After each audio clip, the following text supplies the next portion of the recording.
আসসালামু আলাইকুম। যেখান থেকে আমার ভিডিওটা দেখছেন সবাইকে শর্মাস মম চ্যানেলে আরও একবার স্বাগত জানাই। আজকে আপনাদের সাথে খুবই মজাদার একটি রেসিপি নিয়ে হাজির হয়েছি। ইলিশ মাছ দিয়ে বেগুনের মজাদার একটি তরকারি। এভাবে বানিয়ে খেয়ে দেখতে পারেন, আশা করি অনেক বেশি ভালো লাগবে। এখানে আমি একটি ইলিশ মাছ এবং 4টা বেগুন নিয়েছি। এখন একটি চামচের সাহায্যে মাছের যে আঁশ থাকে সেই আঁশটা ছাড়িয়ে নিচ্ছি। আমার মাছের আঁশ ছাড়ানো হয়ে গেছে।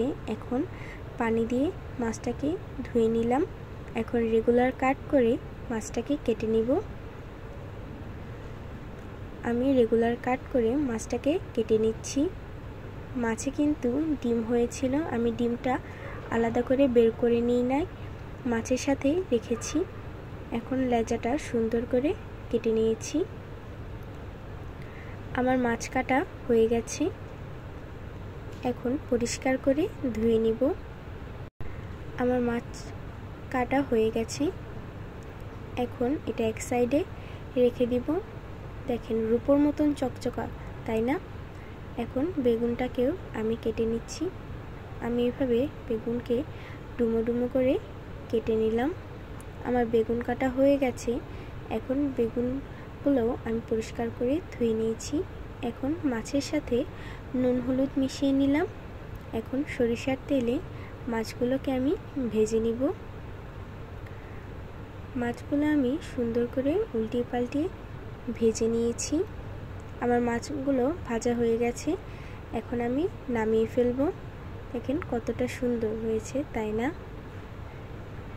এখন বেগুনগুলোকেও একইভাবে ভেজে নিতে হবে। আমি বেগুন ভাজার সময় এখানে কোনো লবণ দিই নাই, ওই তেলের সাথে যে মশলাটা ছিল তাতে হয়ে গেছে।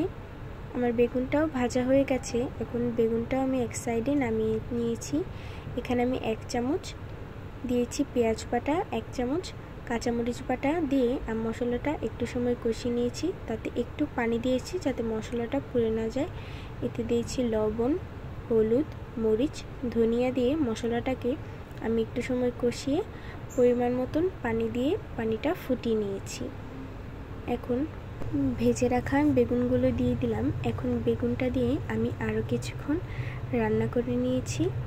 এখন আমি সেই মাছ ভাজা দিয়ে দিলাম।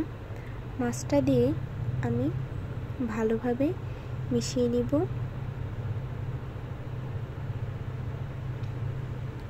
আমি এখন তরকারিটা ঢাকনা দিয়ে ঢেকে দিলাম। 5 মিনিট পরে আমি ঢাকনাটা খুলে দিয়েছি। আমার তরকারিটা কিন্তু অনেক সুন্দর একটা স্মেল ছেড়েছে। দেখেন কতটা সুন্দর হয়েছে, তাই না? আমার রান্না কিন্তু শেষ। আমার রান্না হয়ে গেছে। আপনারাও এইভাবে বানিয়ে খেয়ে দেখতে পারেন। আমার আজকের ভিডিওটা যদি ভালো লাগে তাহলে চ্যানেলটা সাবস্ক্রাইব করে দিবেন এবং লাইক শেয়ার কমেন্ট দিয়ে পাশে থাকবেন। যদি কোনো ভুল ত্রুটি হয় তাহলে ক্ষমা সুন্দর দৃষ্টিতে দেখবেন। আজকের মতন এখানেই বিদায় নিচ্ছি। আসসালামু আলাইকুম।